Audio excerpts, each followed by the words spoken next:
clutter, no need to sweep or drain the gutter. Behind the scenes without your call, a garbage collector minds it all. It hunts for things no longer in use, like broken tools or worn out shoes. You made anew, the object came, it lived its life inside the frame. But when your code lost all its ties, the GC whispered, time to say goodbyes. It marks them first, then sweeps them clean, a silent process, barely seen. No memory leaks, no overflow, just tidy spaces, neat in a row.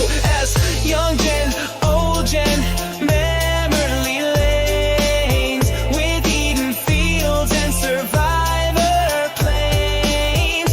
It checks who's young, who's old and stale, and frees the ones who've gone pale. Stop the world, sometimes yes, a tiny pause, a little rest. But Java's smart and tries to keep those pauses short, and GC cheap, so write your code, don't worry much. Java cleans up with a gentle touch, no need to freeze